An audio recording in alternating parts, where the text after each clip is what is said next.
Megan Braverman, welcome to Legally Contented. Please introduce yourself to our audience. Thank you, Wayne. Hi, I'm Megan Braverman, owner and principal of Berbay Marketing and Public Relations. We specialize in working with law firms. We've worked with hundreds of firms to increase their visibility. We do that through traditional media, speaking, digital presence, and much more. Megan, thanks for joining me today. We're going to talk about the role of thought leadership in the overall PR program for lawyers and law firms and the ways that they overlap. But before we get there, I'm always a sucker for a good origin story. So tell me a little bit about where you got your start with PR and give me a little bit of background more about what Berbay does for its clients. Sure. So I'll start with me. Really, it's a very sort of conventional and unconventional story wrapped into one. Since I can remember, I've always loved everything creative. I gravitated toward marketing at a very young age. And this was well before I truly entered, I would say, the professional world. I was, working in a marketing department at a governess school when I was 13. So I really just had a love for marketing. And I do think that's what it comes down to. It's just you find something that you really love and you stick with it. I landed on professional services a little bit haphazardly. I started working mainly with law, real estate, and financial firms, and I've been here for well over a decade now. I worked with my partner, Sharon Berman, for 12 plus years before I became owner of Berbay. I ran the agency for about 6 or 7 years prior to that. And I'm proud to have Berbay now. Berbay has always been my baby. So, it feels right. And now we have a very thriving marketing and PR agency. And we really specialize in working with law firms. A lot of people come to us for a couple of reasons. They come because they want to increase their visibility. They're looking to get their name out there more, recognition. They're asking why their competitors are here, and here, and they're not. They're also looking to grow their business. A lot of traditional ways of business development is not working the same anymore. It doesn't mean that relationships and handshaking has left the building, but it's really competitive and oversaturated. And so we help firms really break through the clutter, and we do that in a wide variety of ways. What happened with you and Sharon to me is a fantastic example of good luck, right? Like a little bit of luck and a little bit of just good vibes and finding the right person. And you came in and you worked your way up the charts at Berbay, and now you are the owner of Berbay. How often do you think that happens based on where you're at in Los Angeles and your knowledge of the local or regional PR scene? Do you see what happened at Berbay in terms of the turnover of leadership and a younger owner coming in? Do you see that happening at firms in your area? I do and I don't. I don't, there's not a lot of people who have my story, right? I do think it is a big combination of luck and a lot of hard work, right? And you can't have one without the other. I mean, I came in as an assistant at Berbay through Craigslist. So I don't think You're people dating yourself. yes, I don't think people are hiring via Craigslist anymore. So I do think we have a very unique story. I don't hear of many people like that. You know what I hear more of is the people who are fiending for the next person to take the reins. I talk with law firm leaders all the time, and that's one of the big concerns. It's like, I've been the main rainmaker, the main operator of this firm for so long, and I just can't find someone to step into my shoes. And I don't think that that's necessarily, oh, you haven't found the Megan yet, or you got to have a little luck. I do think sometimes you got to work for that. You got to work to find those people. And you have to start really early, because you can't be thinking about this 5 years before you want to walk out the door. It's a fascinating phenomenon that's happening across the industries, whether it's professional services like lawyers and PR people, or whether it's like home services like plumbers Right. and HVAC contractors. There are plumbers and electricians who are making arguably more money than many income or equity law firm partners. Yeah. And their kids say, well, mom, dad, I don't want to do that. You're an electrician. Right. And they don't, right? It doesn't seem sexy, although it could be Right. a great way to raise a family, put kids through college. So it's funny how that mindset happens. let's talk about PR. Let's talk about in the Mhm. context of lawyers and law firms. When you've got a law firm reaching out to you or one of your colleagues and they're curious about how to get into PR, they think they need PR. Mhm. What are some of the common areas where they want help with? And on the flip side, what are some of the common areas that you would assist them, even if they don't know they need Yeah. help in those areas? Yeah, I think a lot of people don't know. I think the most common thing that we hear from law firms is that they want to tout their successes. So they want to get media coverage on their client successes, lawsuit filings, verdict and settlements, case milestones. Obviously, we work with a lot of defense firms, so we work with both sides of the table. So that's going to be very different for a defense firm versus a plaintiff firm. But I think for the most part, that's what we hear. We're like, we're doing such great work, but it's not getting outside of our firm's four walls. That's the main piece. I think a lot, obviously when, the ultimate goal of a PR campaign is to get media coverage, right? And media coverage, it can be business publications, it can be trade publications, but it's all about positioning you as a thought leader. And I don't think a lot of people come to us necessarily. I haven't heard many people say, I'd like you to position me as a thought leader. It's always kind of something that they've thought about, but they don't necessarily bring it to the conversation. And so I think that's really important. Positioning yourself as a thought leader, as an expert in your area, that's what media is really all about. I think this is earned media. This is having a third party feature you, highlight you in some way. And that really adds a lot of credibility. And media takes so many forms now. It's print, online, broadcast, video, podcasts, blogs. I mean, you name it. There's just so many different forms of it. So it's not just the traditional thinking of getting my name in a newspaper.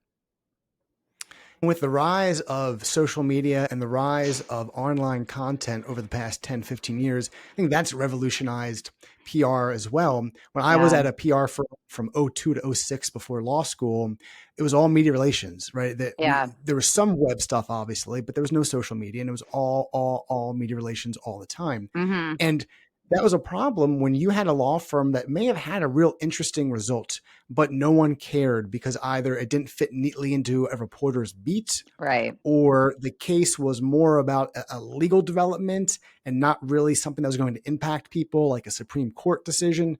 So you had to struggle with that. And now you're in an era where you have legitimate channels, Hmm. social media, blogs, websites, video, YouTube, podcasts, to disseminate that same news and that same thought leadership without necessarily having to go through a gatekeeper, a reporter, an editor, Yeah. and trying to get yourself publicized that way.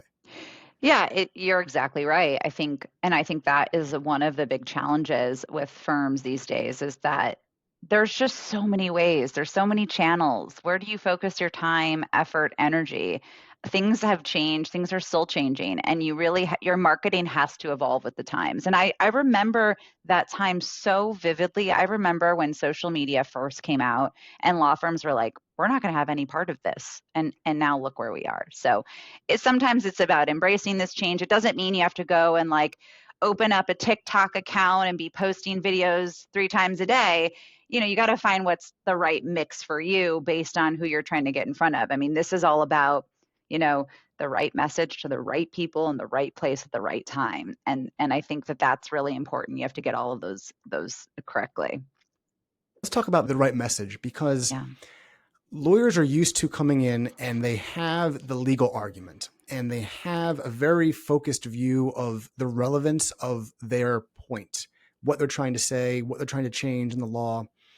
How do you help lawyers package that messaging to a very different audience, right? We're not going to another attorney as in the form of opposing counsel or a court or a judge's clerk. We're going to a reporter at a local TV station, or Right. maybe a reporter who covers fintech or who covers manufacturing as part of their everyday beat. How do you work with attorneys to get that message to align with what the media member has to hear and not what's copy and pasted from a brief? Yeah, I mean, that's just like creative writing in a nutshell, right? You have to write for the person that's reading it. It's the most, basic level of communication.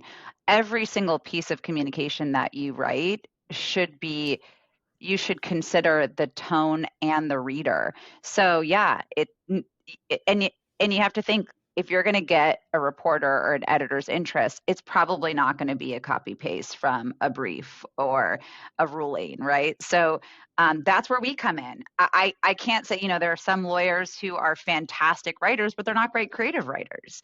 Listen, I couldn't write a brief, right? I wouldn't pretend that I could write that, just like I don't think they should pretend that they might be able to write a pitch. Some might, but you always have to gear your communications to the reader. It's just going to fall flat if not. And also, listen, today, the media landscape has changed a lot, and I can talk about what that means. But, reporters are inundated. They don't have time to figure out your email. You need to tell them really clearly why it's important to them and why it's important to their readership. And if not, they're not going to see it, and you're not going to get an opportunity. Well, let's go there, because one of the things that we've discussed before is what media coverage could look like. And Sure.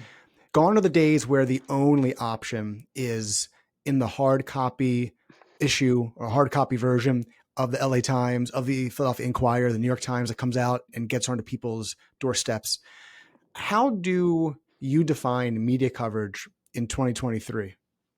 Yeah, well, there's a couple ways that we go about obtaining media coverage for our clients. I mentioned a lot of law firm clients, they come to us and they're like, we want to tout our successes and we want to get, and that's great, but that's sometimes few and far between. If we only relied on touting client successes, we might do a couple pitches a year, if that, or a couple press releases a year. It's not enough. So the big piece of what we're doing is inserting lawyer's name into the news stream, right? And so this is basically, this is really coming down to like being an advocate for yourself, pursuing media opportunities. Don't wait for them to come to the door. Your competitor isn't hesitating to pursue them. So the way that we do this is like the lawyer, they have a lot of brain power, right? There's a lot in there. And if they looked around their desk, what they're working on, what they're reading, what they're researching, maybe what they're communicating, it may seem like the day-to-day stuff to them, but there are nuggets of information that we can use. So, media is looking for trends. They're looking for forecasts, industry insights. And so we help pick those ideas that we can package to reporters that position you as an expert. So, it could be talking about a specific uptick you're seeing. I've been seeing more of these. Or, a lot of clients have been asking me this specific question, and I hadn't heard that question, for the last 5 years. These are little esoteric things. These aren't, earth shattering. Sometimes people think, well, it's got to be, new litigation or a big Supreme Court decision for me to comment on anything.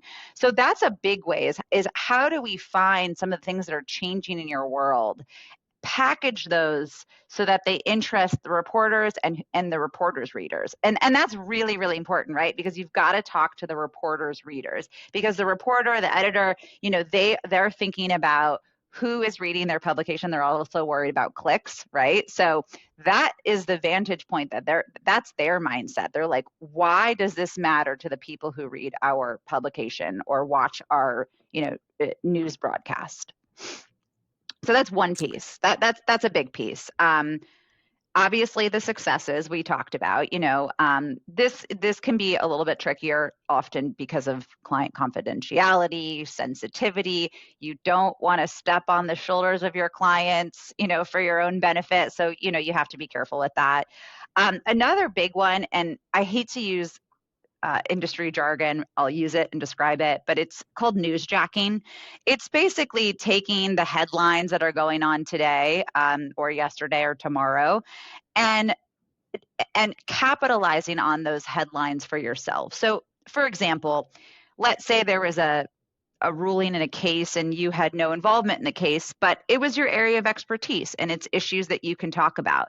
That's a really important piece of a PR program, is really news monitoring, seeing what's out there, seeing the headlines, and being prepared to comment on those things in real time. I think that could be really, really beneficial for some law firms. Another way is obviously bylined articles. Bylined articles are a great way to build, your virtual bookcase. So this is also a great way to control the message. A lot of people law firms, they fear, talking with the media. They don't want to be misquoted or taken out of context. And so articles are a great way. You get to write it and it lives on the internet forever. You can use it as a great marketing piece. So that's another thing. And lastly, and equally important is nominations and rankings. I mean, there are hundreds of rankings for law firms, and you shouldn't go after them all, but you have to be really focused about what you're going after. But that's a really great way to get your name out there. It's a great way to establish credibility, and you get to use it on your website, and people view that as sort of an authoritative piece. They're like, oh wow, this person is a super lawyer or a best lawyer, or name top 100 lawyers. It may not be that important to you, but unbeknownst to your client, they see it as this badge of credibility. And so I think that's a really important piece of PR. That's great. Let me go back to a couple points you made. One, with the bylined articles, I wrote a blog post about this years ago. You can shape the news cycle through bylined articles. We wrote an article for a client regarding an aspect of Social Security disability law. And we were talking about how the attorney fee that's built into the statute hadn't been updated or pegged to inflation for like 14 years or some ridiculous number. And it was driving attorneys out of that practice because they couldn't afford to serve clients. So we published the article, and we got a call a day or two after it was published by one of the reporters from that publication who wanted to talk to the author about the idea. Because that was a business story they didn't have on their radar. So in a way, bylined articles, sometimes they're very deep in the weeds and they're talking about very specific legal things because you are hopefully reaching out to your referral sources through these articles. So you want to make sure that you show them that you've got the legal chops and the analytical chops to handle their cases. But you can also shape the news cycle by getting out there points that people wouldn't have any idea about because they are not as knee deep, neck deep in the area of law that you practice as you are. So that's something that I try to remind clients of. You mentioned about newsjacking and inserting yourself separately into the news stream. That to me is one of those initiatives that always looks good on paper. And then when you actually are able to get an opportunity for a client, they're at a deposition that day or they're unreachable because they're traveling. And I'm curious how, because you have a lot of experience with this, how do you build, I would call it either a system or a process for both knowing what is on an attorney's radar based on their practice, and then being able to, like in a rapid fire manner, be able to get them to be available to have a conversation with a local reporter, because when news breaks, it breaks, and you maybe have 12 hours, 24 hours tops to get into that first article before you may not have a chance again. No, it's a good question. I think one is you have to get to know the client really intimately and their practice really intimately to understand the type of things that they would comment on. And that's for all of us, right? For anyone that has a client, number one rule is like get to know your client as best as you can, how they operate their firm, how they are as people, everything, their practice, their clients. So that, I think, knowing our clients very intimately, we really come up with what we would call like pillars of content, right? Which is like, here are the key things that you're going to be talking about. So if something like this hits the news, we know it's going to fall within your radar, right? There's some other things that might be less of a priority, so you can come up with sort of a tier system of like, okay, this is the A list, the B list, etc. Getting pinning attorneys down. Listen, there's no magic to it. Everybody is busy, attorneys especially, trial attorneys even more especially. When they're in trial, like forget it. They're just laser focused. But I do think that there has to be some willingness there, right? So whenever we work with a law firm, we're talking with them in advance about this stuff. Are you willing to drop everything you're doing for a 15-minute phone call with a reporter? Do you have your suit and tie or another change of clothes hanging on the back of your door so that when, a TV station wants to come to your office, you're ready? We have those conversations up front. I think, obviously there's always going to be missed opportunities. We really try to push our clients to pursue the really quality opportunities. You can't do everything.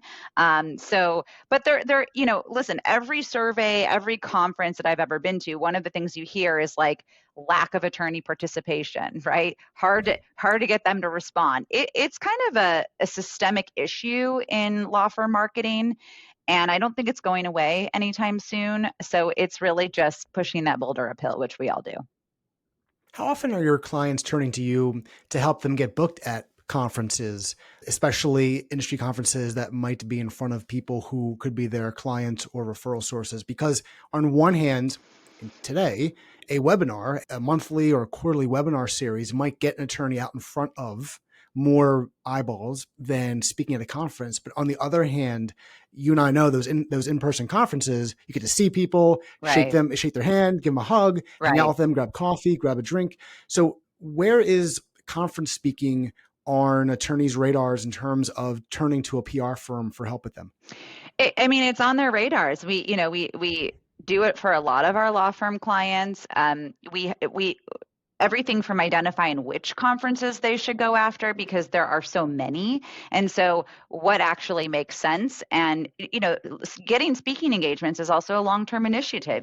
Conferences, they're planning their events 9 months, sometimes a year in advance, and so you really have to be committed, and it's kind of a long game approach. But I think it's a really important part of the marketing mix, depending on the law firm or the lawyer that we're speaking to. Again, this is all about like, what is the right mix for you, because there isn't a magic bullet.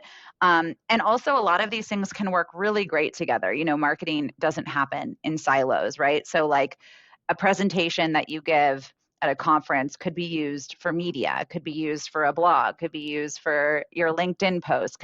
I mean, so on and so forth. So I think all of these things work really well together. So someone that maybe has a PR campaign or is doing a PR campaign, it would work really well with also, pursuing speaking engagements.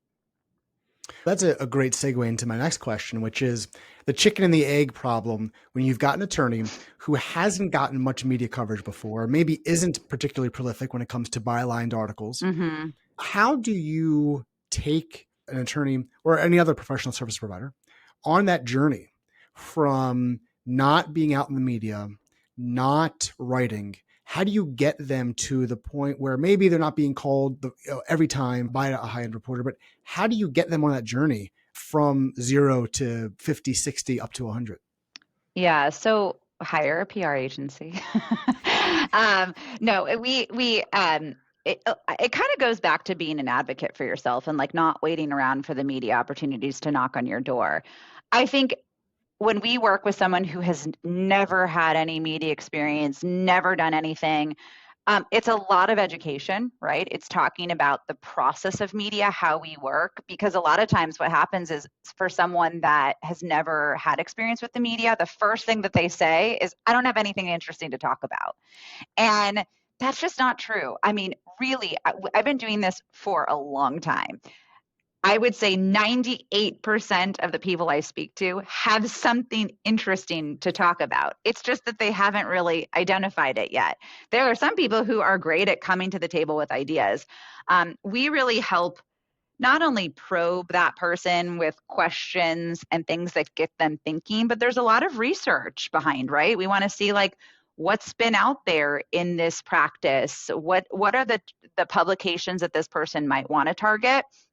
Or what do we recommend? And what are those publications writing about? Sometimes it's also doing some reverse engineering business development things. Like, for example, let's say you're talking to a prospect and you really want to get in front of them. And okay, let's identify some of the issues that that prospect is facing and let's try to write on it in the media, right? Or get interviewed on it. And then you can send that prospect and say, hey, thought this might interest you. I know you're facing this exact same thing. So sometimes it's just finding things like that. When I say hire an agency, it's really because for the people who don't think that they have anything interesting, they really need that third party to be able to kind of look at their space and be able to cherry pick some interesting things. Not everything is newsworthy. Not everything is going to get you, 15 opportunities. Sometimes it's like, well, we're going to take this topic and we'll get one opportunity from it. We'll take this and we'll get three, whatever it is. The other thing too is significant media training. I mean, the whole point of getting media coverage is obviously getting placed, but You want to cultivate relationships with reporters and editors. We help our lawyers navigate those conversations so that the reporter thinks of them in the future. They're like, wow, I had a really great conversation with Wayne. He gave me everything I needed. He was just like a great person. And there you go. All of a sudden, you're in their Rolodex. And they skip right over Berbay and go to Wayne. And truly, that is music to our ears because we know that we did our job in terms of really training you to be prepared. So a lot of training, a lot of education, and just really, pushing, pushing, sometimes pushing the envelope a little bit. I know you and I talked about this, but lawyers often have a hard time taking a stand, having an opinion because they fear they don't want that published. They don't, well, what if I was wrong or what if that changes? And there's a lot of education, a lot of talk about that because you do have to have an opinion. You do have to have a perspective. And a good thought leader is obviously going to know that there's a balance, right? You can't talk about everything, but um, it is a process. And I think over time, what happens is when they start to see these placements and these successes, it gets people excited and they want more. So, One of the interesting points about what you just made regarding thought leadership and taking a stand, so often attorneys are afraid they're going to divulge their special sauce, their secret oh sauce when gosh, they yeah. talk in an interview or in my neck of the woods when they want to write a 1,500 word article about how they litigated some case. I say, look, your special sauce is made up of three things. It's the knowledge of the area of law. It's the wisdom that you've gained by practicing the area of law, and it's the facts and circumstances of a client's particular case. That's the Right. special sauce. When you write an article, you're only normally taking one and two. You're taking the knowledge you have regarding the area of law and the wisdom you gain from practicing that area. You don't have a specific set of facts to talk about because the client isn't there, right? This is an article. This is not an Yeah. engagement with the client. So We hear it all it's the time. And that's why I'm grunting over here because it's like if their job was so easy where they could just create, a simple bylined article or a checklist. I mean, wouldn't everyone do what they do? So it's not that straightforward. It's not rocket science, but it is. You're right. We hear that all the time, and it is a big frustration of ours when we hear it because it's not the case. Now, of course, you have to make some strategic decisions. Maybe you're not going to write an article because it might come back to bite you in a certain way. I mean, you have to think about it, right? You don't want to just throw things on paper just because you get your name in the media. So there is some strategic thought to it, but you're 100% right. You've got to get over that fear of like giving the secret sauce away for free. It's just it really doesn't exist. I don't think I've ever heard anyone taking an article and then all of a sudden building, an entire career and profession, a successful career off of your article.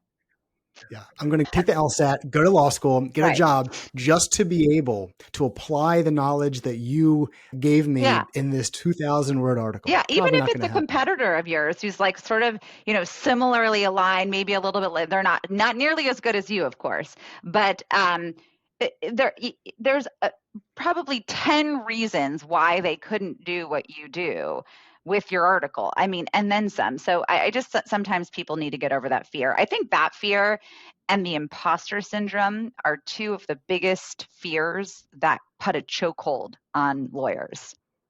Tell me more about that. Yeah, so we get a lot of people that have a fear of being an expert. They feel like they aren't the foremost expert, and that may be true, right? There might be other people in the world who know more about the subject matter than you, right? But a lot of this is, again, you have to be strategic. Like, I'm not going to go out and talk about Google algorithms. I know enough about Google algorithms to talk a little bit about it, but I don't know all the intricacies of how Google works. You'd be better off speaking with like an SEO company or a tech firm, right? So it's not to say just go out and talk about anything, but I do feel like people are really scared to claim their spotlight. And this imposter syndrome comes in like, oh gosh, I really, I don't think I'm the right person for this. And I don't know enough. They think they have to know everything to be the foremost expert. And sometimes it's okay to just share your little sliver of knowledge, because that is just one pearl of wisdom, one nugget that's going to be really useful for people. We see imposter syndrome a lot these days. I think that is probably a growing trend. I hear the word, I hear imposter syndrome come out of people's mouths and see it more so than I have in my entire career. That's interesting. And it's also interesting how in this era of content marketing and thought leadership, how you can own a niche based on being perceived as a thought leader, even if you don't know everything about everything regarding that niche. So for Right. example, there are consultants, let's keep this to the law. There are consultants who can come in and help an attorney just with jury selection, right? They're jury Right. consultants. They don't talk about discovery. They don't Right. talk about writing the complaint or even or how to structure maybe a cross-examination. All they help attorneys with is to pick a jury. That is a small but very important part of a trial. And those jury consultants could write articles, blog posts, have a Right. podcast, do videos. They could be known as the expert on this one little thing. And to your point, I say the flip side of your point is even the people who are the most knowledgeable on an objective scale, if we gave them a test, they would be the most knowledgeable about an area of the law. If they're not sharing their wisdom, they're not sharing Right. their knowledge with the world, no one's going to know that they're smart. They might see No. them on a case and they might have a case with them, but at scale, in terms of the greater world, no one knows that Megan is an expert at law firm branding and law firm PR because she's not talking about it. She's in her corner doing her client work and not showing the Right. world her knowledge and wisdom. And I will say two things. I think what people forget when they have imposter syndrome is like, this is just a simple conversation between you and a reporter, you and an editor. You can say, I don't know. That's not my area of expertise. But what I do know is, and then you insert what you do know. I mean, just like if you asked me a question right here on this recorded podcast, something that I didn't know, I would be straightforward. I said, well, here's what I do know, but I don't know anything about this, right? So it's just also being honest with your expertise.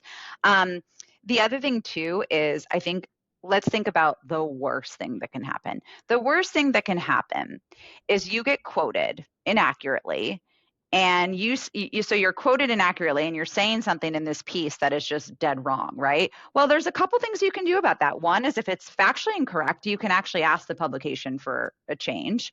If it's not factually incorrect, most publications won't make the change. But do you think that anybody is going to go back 6 months from now and say, well, I know that Wayne said this in this journal and he was wrong? It just doesn't happen. And so people are kind of, you got to think of worst case scenario. And is that really an issue? And I think crisis communication people could talk about this for hours, but in terms of like, is the PR that you did get really that bad? I think there's levels of severity. So What's funny too, I just had a conversation with an attorney yesterday. We were talking about using thought leadership to forecast and opine about what might be coming up down the road based on a proposed statute or a new case. And I said, there are dozens, hundreds of sports broadcasters who get their predictions wrong all the time. And yet they still have their jobs and people still view right. them and listen to them It's a good and point. download their podcasts, right? It Right. doesn't matter. You can be wrong. While a lawyer might not want to be wrong in terms of advising a client on a next step or a litigation strategy Right. or a business Right. strategy, they could be wrong if they predict that a statute might unleash a parade of horribles that doesn't come to pass. That's okay that they're wrong. The important thing is that they are reflecting what their clients want to hear and see out of their attorney, right? We That's the right. corporate clients, think this statute is going to unleash a parade of horribles. It's great that a lawyer or our lawyer is doing that. That builds a connection between the lawyer and the clients, prospective clients. It doesn't matter if they're wrong. It's a very niche kind of nuanced thing, but Right. too often attorneys are afraid of being wrong. Yeah, and in our media training, we say, listen, if you're talking about, let's say, pending litigation, all right, or let's say legislation that's coming down the pike, give both sides. Here's what's going to happen if it goes this way, and here's what's going to happen if it goes this way. I think, and then give your opinion. So you're giving both sides of the story, but also stating your perspective as well. Too often attorneys are more than happy to give both sides and then like walk away. Right. They give one side and the other in their memo or in their email to a client or to a colleague, and they just walk away. It's like, no. Finish that thought, right? Right. Take a stand, The fence is in the middle. Get Yeah. off the fence and go on one Have an side or opinion, the please. other. Yeah, Yeah. it's a-okay. I'm a big proponent when I talk to my clients who want to engage in thought leadership and they want to bring me aboard to help them ghostwrite the thought leadership, that thought leadership, and I think PR generally, is a Swiss Army knife. It's not just about new clients. It can be used to inform current clients and past clients about things happening at the firm and the firm's knowledge and wisdom regarding upcoming developments in the law. It can be used to engage referral sources, but it can also be used as a recruiting tool and Yeah. an internal firm culture tool. And I'm curious your thoughts about how you either direct your client or how you work with your clients to try and use PR as a culture building and a recruiting tool, not just a marketing tool. Sure. Well, I agree with everything that you just said. I think that one, as a culture tool, media can be used because you can bring people together to do something, to write an article, to work on a pitch together, work on a story together that might not work together, typically. So it helps, some attorneys get to know each other. It can also be great for cross marketing purposes. I mean, I think if you talk to most law firms, one of their big things is like, how do we cross market more? How do we get Joe and Jane to talk to each other and share clients and all that? PR is a great way to do that. It's a great way to just get people. So culturally, it can be fantastic. The other thing too is I think that it just gets people excited. When you're seeing your firm in the media and you're seeing all this great engagement and momentum, I think it makes people really happy and proud to be part of that firm. So I just think from a general morale standpoint, it can be a great boost. Um, from a recruiting standpoint is huge, right? Obviously, the visibility and the recognition that you're trying to achieve through PR can also be done to attract talent, right? And so, obviously, the talent market for law firms is fairly cutthroat these days, and so the more that you can showcase your firm, the better. And that's one aspect of it. The other aspect of it is it can be used in your recruitment conversations, that we have this great resource, this marketing and PR resource that's at your disposal if you come and work with us, right? So we work with a lot of associates or up and comers. It doesn't mean that we're fully supporting them, but it gives them an opportunity to use us. It's sort of part of the tools that a law firm can offer. So I think PR can be used in a lot of ways, and frankly, I think every single law firm client that we have, recruitment is high on their list, and PR is one tactic that they're using to just boost recruitment efforts. I beg my clients, I say, you have executives at this firm, especially a large firm. You've got executives here who have roles. You should give them a platform for thought Yeah. leadership, whether it's your head of diversity, whether it's your chief technology officer or your security officer, or even your head of facilities. If you want to be a thought leader, we're talking about thought leadership a lot here. If you want to be a thought leader in an area regarding how law firms are run and what associates and lateral partners look for in a firm when they're making a move, then don't you think it would behoove you to have your spokesperson, your unofficial spokesperson, the person who is in that position at the firm to oversee that area, talking in Right. local media or in their local legal industry trade publications, to having your head of facilities or whatever the internal kind of office person is talking about working from home or coming back to the office or the hybrid setting, Yeah. or your chief of partner lateral recruiting talking about their best practices for bringing in a partner. That Hmm. speaks to people who might be wanting to lateral and they go, wait, you know what? This firm actually seems like they have a good system. I haven't heard any other firm tell me anything remotely interesting or Right. remotely as interesting as what that firm just told me. So yeah, I Yeah. think there's executive positioning is huge. And as usual, something that's not done very well or often by law firms. Yeah. And I'll add that, I think it's also really important for a PR firm that's working with the law firm, or the law firm itself, if they're doing it internally, to help get some coverage in alumni magazines, right? Like, you can help get your lawyers placed in their alum magazines, telling their story, maybe their career path, or maybe how they became partner, maybe they're the youngest partner. And that, I mean, how great is that, to get coverage in an alumni magazine where the people that are reading this are, great candidates for your firm. So, there's a lot of different tactics that you can go about to make sure that you're getting some more visibility for candidates that would be eligible. We just talked about attorneys not hesitating to forecast and look at trends in the future and don't worry about being wrong. Now it's our turn, Megan and I, to get into that area and try to walk that walk now that we've talked the talk. So I want to talk to you a little bit about artificial intelligence Sure. in law firm PR, because that is the topic du jour.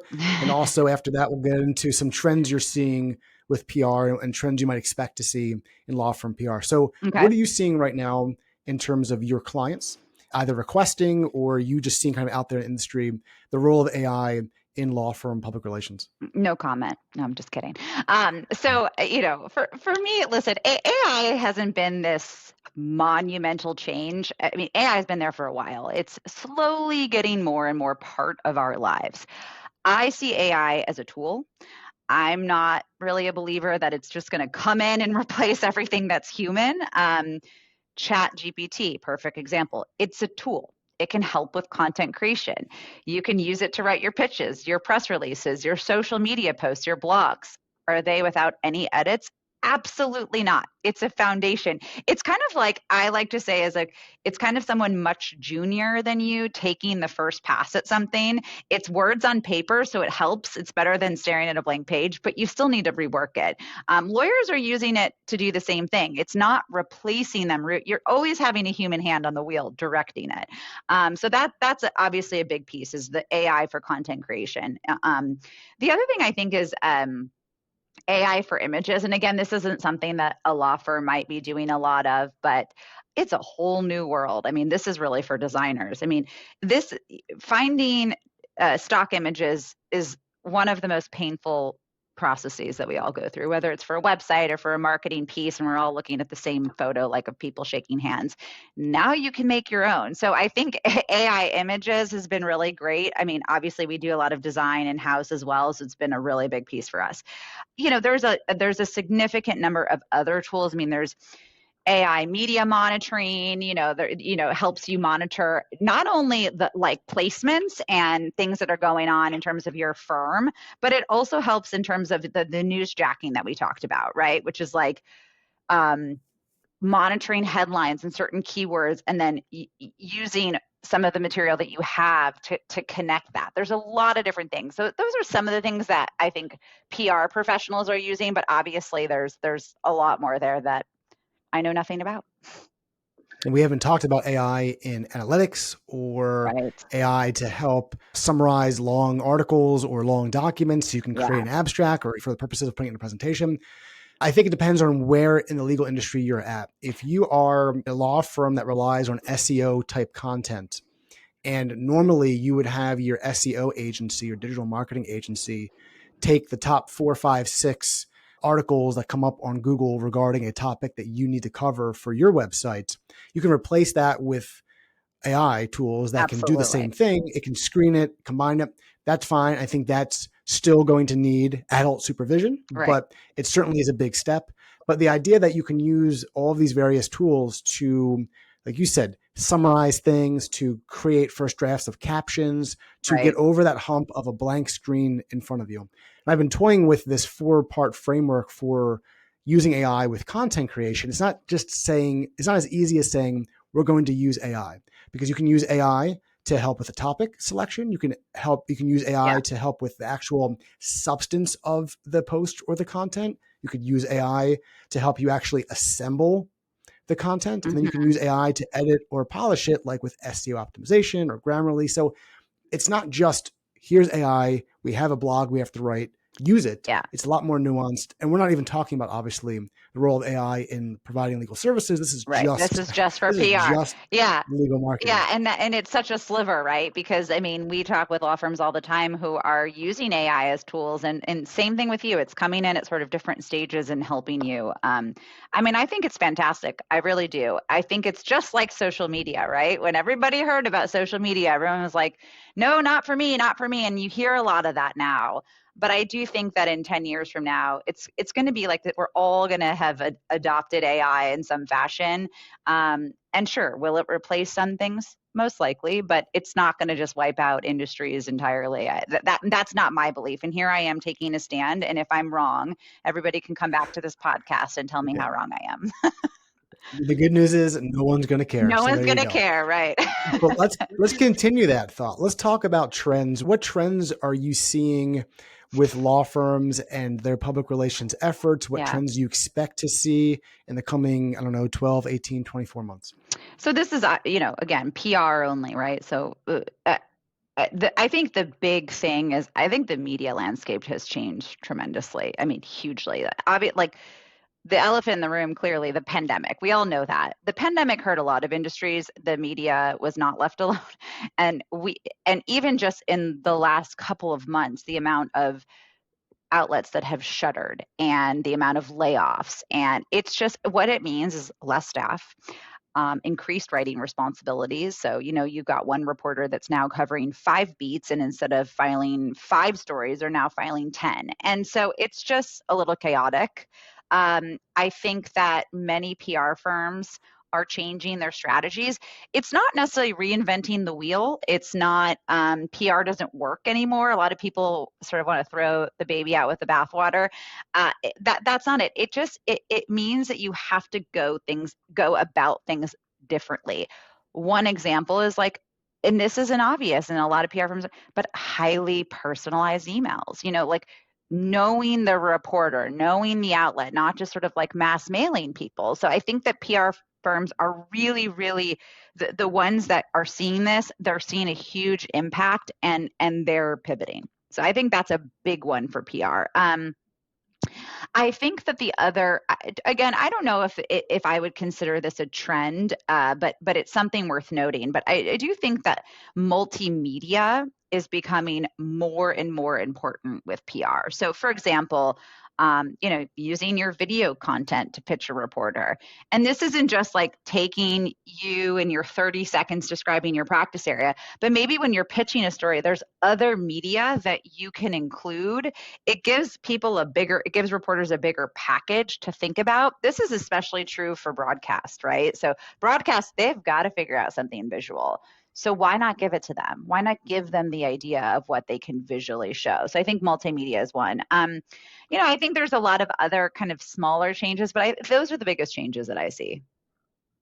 Those are great points, especially the last one regarding the media and almost giving, whether it's a legitimate large news outlet or a small podcast, a sample, right? Mm-hmm. I'm pitching Megan as an expert to talk about this area of law based on this news story. Here's a clip of her talking about a similar legal development last month, Right. or here's 15, 20 seconds or a minute of her appearing on this podcast. So you can see or hear that Megan's not some boring dud. She actually knows how to present herself, can be entertaining, and can give your audience exciting information and not just present it in a very dull and Yeah. boring way. I will add one other thing as you were talking that I think is really important. Everybody should understand this. The reporters, they're trying to get different voices in their stories. So they don't want just your voice. They're always looking for different perspectives. So when you can, if there's a way to package yourself as a spokesperson and someone else, not just two lawyers, but maybe you and a client, maybe you and a prospect, maybe you and a referral source. I think that's also a great opportunity that kind of going with this media landscape has changed. What do you do? Try to offer the reporter different voices versus giving the reporter the story, but then the reporter has to go seek out different voices themselves. That's something that I try to put on my clients when it comes to thought leadership, right? Mm-hmm. If you've got a great referral source or even a client that you want to tackle an issue with, then co-author the article, Yeah. right? Your ghostwriter will do most of the work, but have a conversation, phone call where you both are talking about the topic, have the ghostwriter go off and write it. And now you've got this co-branded, co-authored piece of content that strengthens the relationship between the two of you, but also gives your referral source or your client or whoever your co-author is a little bit of marketing buzz, right? They may not be able to get that often based on their corporate position or what they do. So yeah, partnering up is always, I think, again, unappreciated and underutilized tactic when it comes to lawyers and PR and thought leadership. Yeah. And none of these are new things, as you know, right? This is not new ideas. It's just sometimes like a reminder that this is the things that you should be trying. So Yeah, it's opening the toolbox and making sure you go all the way to the bottom to make Right, sure that right. you are using tools that are there, but may just not be used as often as other tools, as other bright, shiny objects that Exactly. you might have in your toolbox. Megan, I would like you to wrap up our time together by talking about some advice that you have regarding getting public relations programs up and running. It could be from the perspective of an in-house marketer at a firm or an attorney. What advice would you give an in-house marketer at a firm or an attorney about public relations? That's a huge question. You can go many Yeah. different ways, but Yeah. give me one nugget that an attorney or a marketer can take with them as they launch their own PR campaign. I think that if I had to choose one nugget, it would be to have focus. I think what happens is a lot of firms try to go after the world, and it's just not achievable, nor does it make sense. So I think make sure that your initiative, your PR initiative, is really focused. What are the practice areas, geographic areas, target markets? What is the wish list? For example, um, maybe you need to build more recognition regionally before you go out and get more national recognition, right? So it doesn't mean that you can't go after the world. It's just create some building blocks. I see a lot of firms that I feel like are running around with their head cut off because they have too much on the list. And so I would say focus would be the biggest tip. Great advice. Megan, where can people find you, learn more about you and Berbay? Berbay.com, Berbay.com, or call me 310-405-7343. I love that people aren't afraid to pick up the phone these days. I feel like we went through a time where everybody was not talking to each other. And now I'm getting a lot more phone calls. And I like that because I think people are like really yearning for that connection that they hadn't had for so many years. So I would love to talk or call with anyone. Megan, thank you for your time. Thank you for your insights and your Thank guidance. you. And I will be talking to you sometime soon. Thank you so much, Wayne.